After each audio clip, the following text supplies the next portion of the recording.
it had many different challenges. When I read the script, I found what I'm always looking for.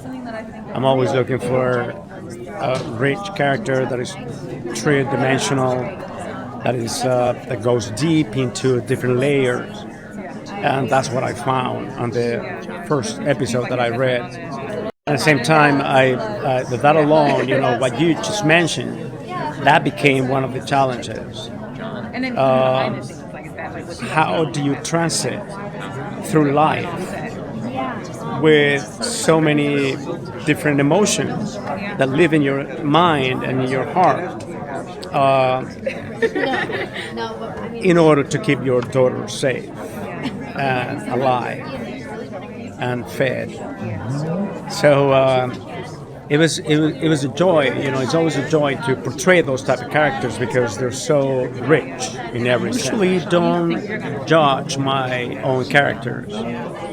I try to find their motives. I try to find the reasons why they do what they do. Because that's the only way I can be truthful to them and honest, and then portray them in a way that I can make him also human.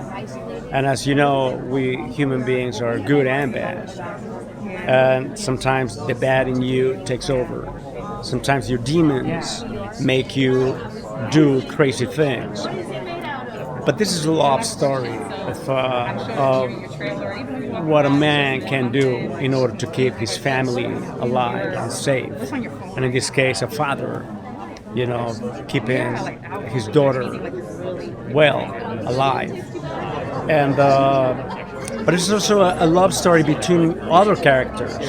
Every segment of the different characters that form this story, they all do what they do because of love, and the love for the families and their kids and their fathers and their friends. That is, to me, the biggest human connection into this story. And I find many different analogies and metaphors to real life because of that. The reason why we humans continue to fight for justice and for the truth and for better leaders and better governments and equality, it's because we believe that that's possible. Sometimes the facts and the numbers tell you that it's impossible to do or change something. But if we believe that there's no other way, that there's no way to win, we would not be here. We wouldn't be here. We would not be fighting anymore. Everybody would be in their homes, crossing their arms. And that is exactly what happens to my character. It doesn't matter how many times he had thought that it's an impossible task. The bigger and the more difficult is how brave you will be. The braver and the more courageous you will be in order to accomplish that and to complete that task, even if that costs your life. You will do it till you die. That is the parents' love, and it is the love for humanity, and it's also the love of the people who fight for the rights of others, and people who create revolutions for the well-being of others, not only yourself. Did you put into Laurie in the first film? Well, again, I was trying to make her a character. I wanted her to be believable. I'm vulnerable and innocent, and I may come off like I'm very sophisticated. I wasn't at 19. I didn't know any shit at 19, but I pretended maybe I did.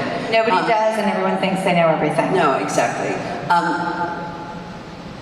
All that John said to me, and you guys will appreciate it because we're in a big hall, all John said was I wanted her to be vulnerable. Now, when I was 19, first of all, I couldn't spell vulnerable because I barely got out of high school. And two, I thought that meant weak for some reason. I'm not a thesaurus, but you know, I kind of thought vulnerable meant weak, and I was sort of like, okay, John. And what happened is we made the movie, and then I went into a theater in Hollywood, like late night theater in Hollywood. It was a packed house. It was around Halloween, and I stood in the back. And, you know, the movie's going on, and Laurie and her friends, and teasing, and Michael, and hey, speed kills, and all of the setup. And then the phone call from Linda, and Laurie looking out the window, checking on the kids, and then walking across the street. Now, you guys know the sequence. It's the first use of Steadicam I'd ever seen. The Steadicam was a brand new tool, and Ray Stella, who was the cameraman, sort of was doing the POV of Laurie across the street and then, you know, pulling me across the street. And you're cutting from Laurie to the house, Laurie to the house. It's that long walk. And in a pin-silent theater, a woman in the middle stood up and went, "Don't go in there, there's a killer in the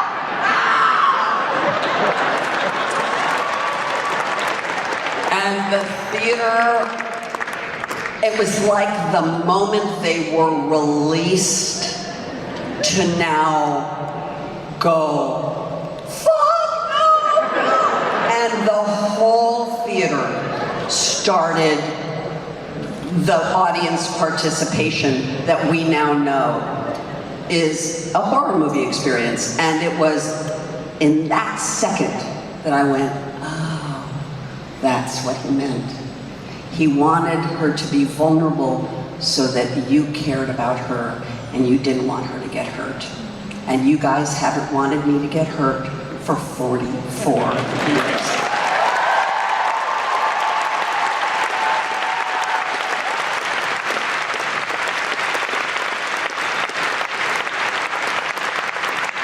Now, you have extraordinary parents.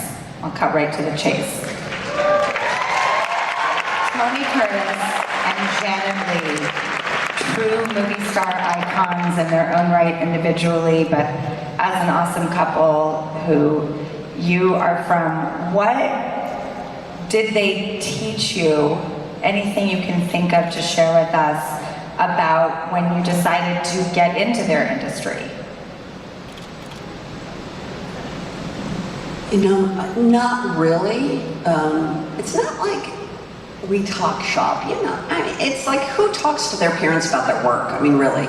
I remember my mom early on, I think she understood that I was insecure and feeling, I was one of those people where if we met and I was 19, I'd look at you and be like, I'd go home and go buy a pink suit and pink glasses and maybe a big brooch and try that because I didn't know who I was. And I think my mom recognized that, and she said to me at one point, just be yourself. That somehow she knew that that was what I needed to hear. Now, I didn't heed her advice, and if you go back on the internet and look back on haircuts and outfits and really bad choices, it was my attempt at something. I mean, I had finally landed now, 64, I'm like, this is it. Like, this is it. But then I was searching, which we all do. But yeah. There's not a person in this room doesn't relate. Who here doesn't have had a bad haircut? Yeah, thank you. So that was my mom. And my dad, I swear to you guys, this is literally the truth. I didn't know him very well. I didn't grow up with him, and I didn't know him very well. He said two things to me that pertain to show business, which make me laugh. One thing you're not going to really understand unless you're a film student. We were in a car, we pulled up to a stoplight, and I was sitting there, and he was driving, and I remember he turned to me and he said, never let them shoot you with anything less than a 50. Lens size? Yes, that he was trying to explain that anything less than a 50mm lens was going to distort her face, that a 35mm lens or a 28 or whatever is going to not make you look so good. Now, I have a face the size of a door wedge. So the truth of the matter is a wider lens actually works because, I have a little skinny face. But weirdly enough, Tony Curtis, for some reason, felt like he needed to share that with me. The other thing that was crucial, and it's advice I give to everybody alive who signs their name to something. He said, remember that whatever you sign, there are two little words in the legal description that says in perpetuity. Right. Good legal advice. Which means forever. That what you're about to give them by presenting yourself in whatever it is they're filming, that it's theirs forever. And that he said, use that as something to be reminded about. Now, I don't know if any of you have seen the movie Virus, but obviously I didn't heed his advice. There are a couple others that I won't mention, but Virus in this crowd could be particularly...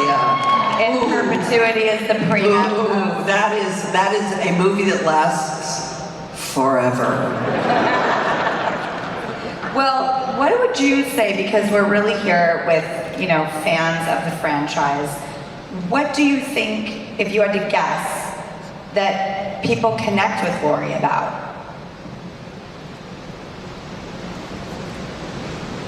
I think Laurie Strode is everybody's sister, everybody's friend, everybody's daughter, granddaughter, niece. She represented pure innocence and kindness. And when she comes into conflict and collision, really, with Michael Myers, who is the epitome of evil, in John's understanding of vulnerability, that you care about her. And when I say you guys have cared for me, you have carried her. You love her. You have loved her. But you have to know, and I appreciate that, at this point, Jamie and Laurie have become woven together. There is no separation. And I appreciate what you're saying. I really, really do.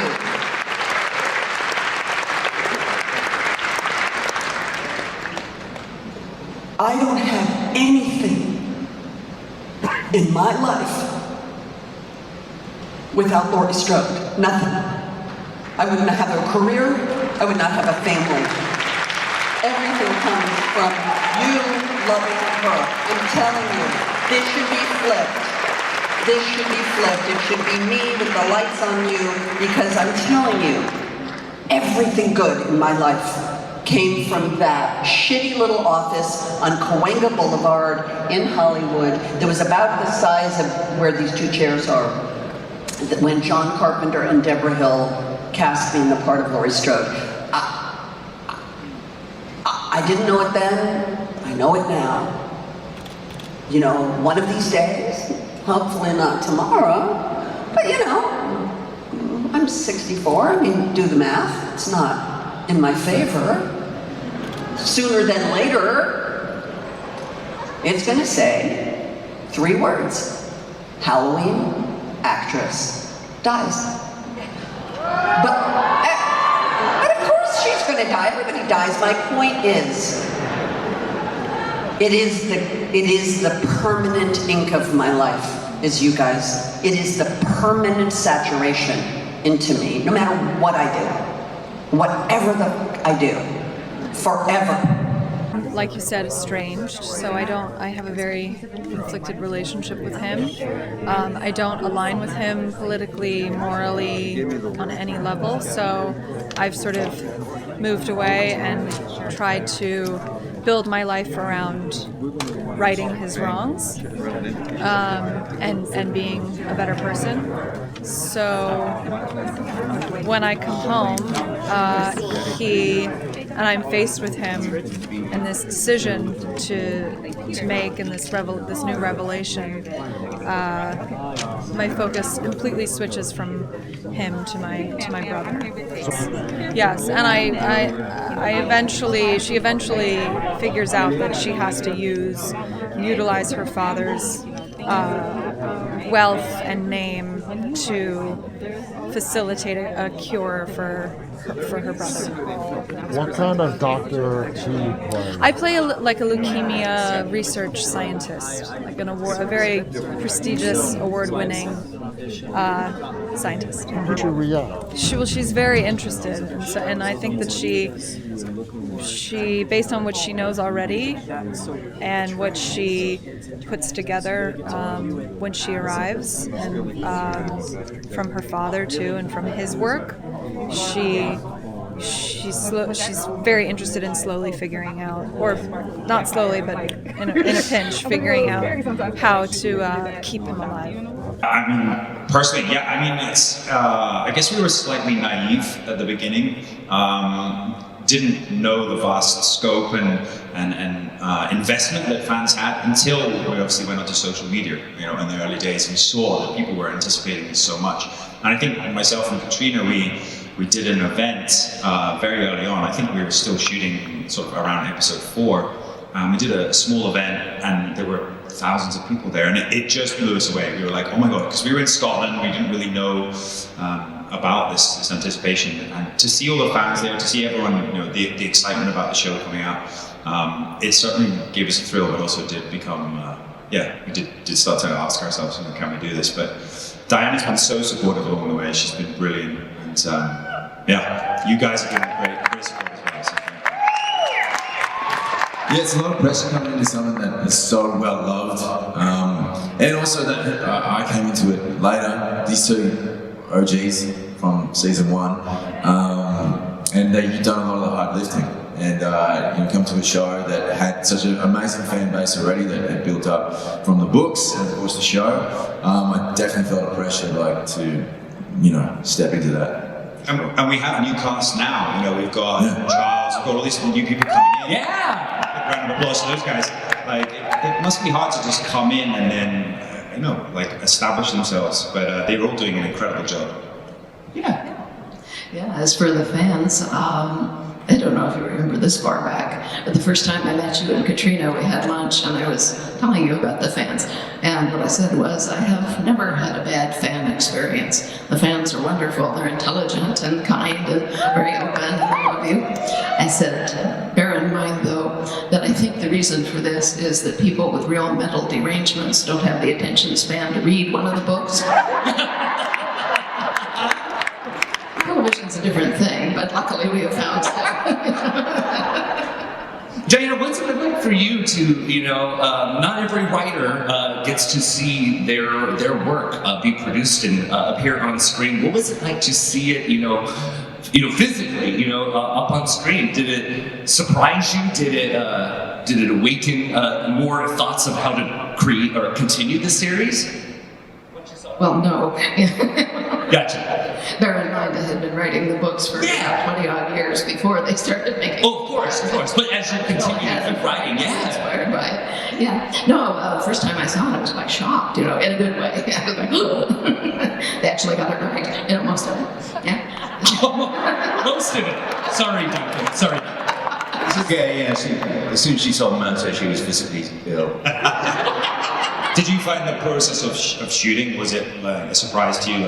I guess I remember you coming on set, and I think you said something along the lines of, shooting is bad for your health, which I think it probably is. True. It is. Yeah, I remember you telling me that it's intense and relentless, and you're dead right.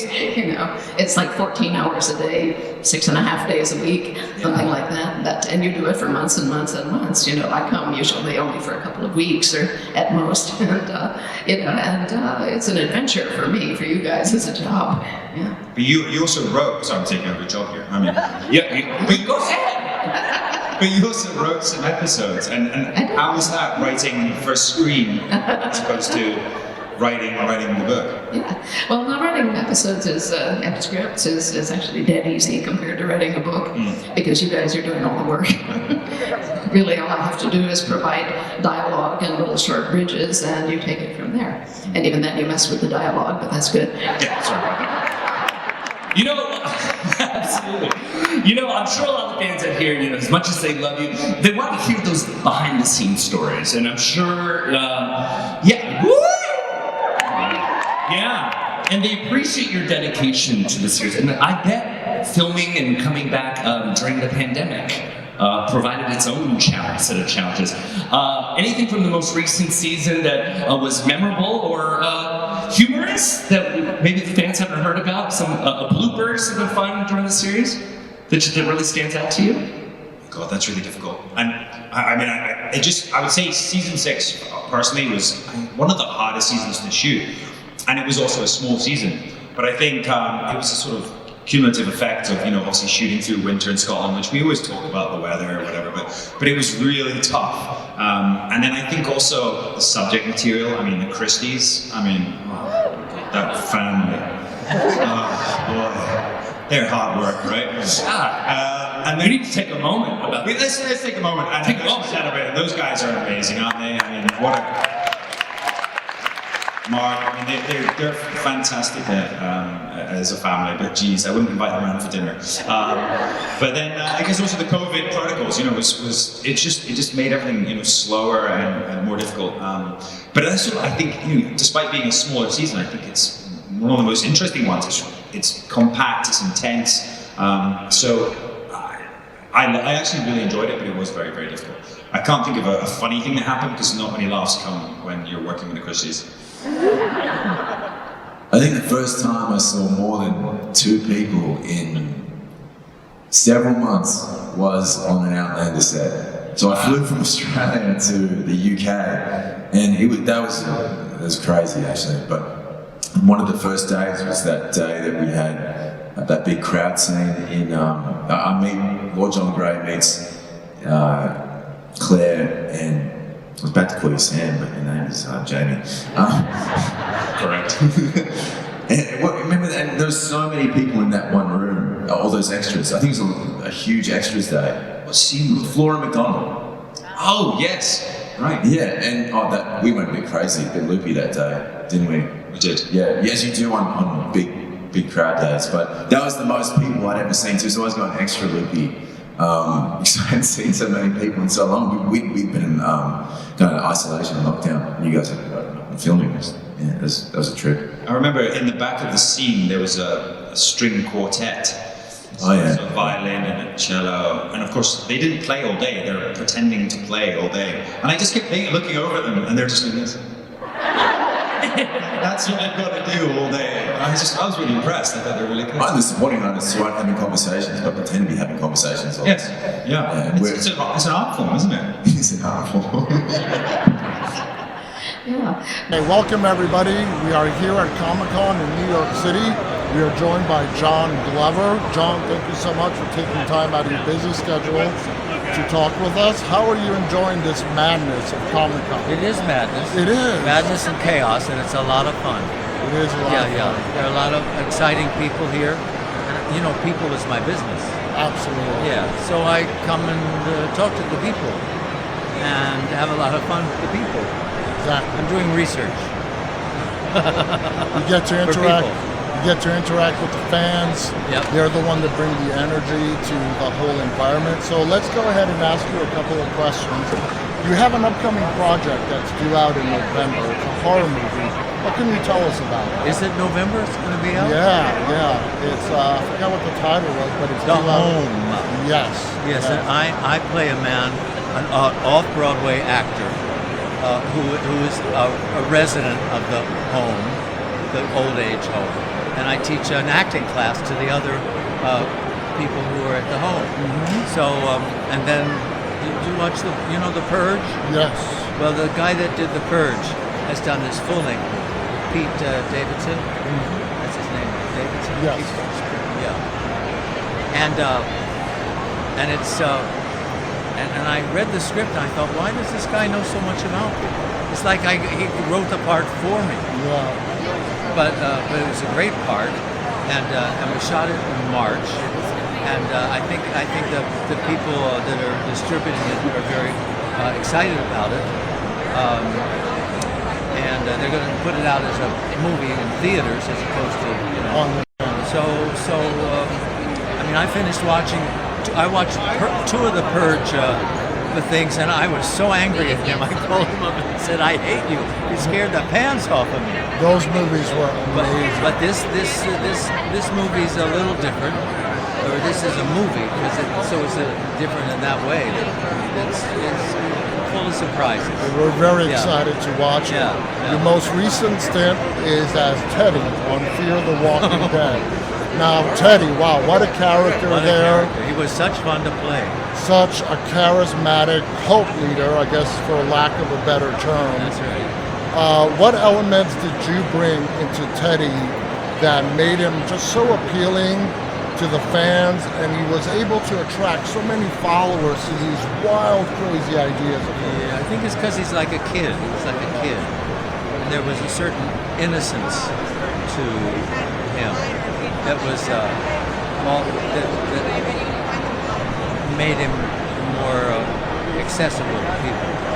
So going on to the Walking Dead universe and Fear and joining a family that's been around for over a decade, what was the environment like for you, joining that cast? Well, they were very pleased that I was there, and I think everybody was having as much fun as I was. Did you have a lot of fun playing Teddy? Just his quirkiness? Sure, yeah. I mean, villains and bad people are the best roles because they move the story along, so they're very active roles. Absolutely. Yeah. Now, in the end of the season, you find out that Teddy doesn't really believe in what he preaches. He had a plan to sort of live out his nuclear apocalypse. What does that say about your character, Teddy? Do you think of him, after you read through the whole script, was he a coward in the end and really didn't believe what was coming out of his own mouth? I think he tried to believe it, but he knew what he was doing. But he was surprised at how he got knocked off. Yeah. That little girl that he wanted. Dakota. Yeah. You had a lot of screen time with Nick Stahl, who's actually here at the convention as well. Is he? Yeah, he's promoting a new show that's coming out on Showtime. What was your experience working so closely with Nick? Oh, he's terrific. He was a great guy, Yeah. Well, John, I want to thank you so much for taking time out of your busy schedule to talk to us. We're looking forward to your new movie coming out in November. The Home. There you go, The Home. So guys, check it out. The Home coming out in November. Feel like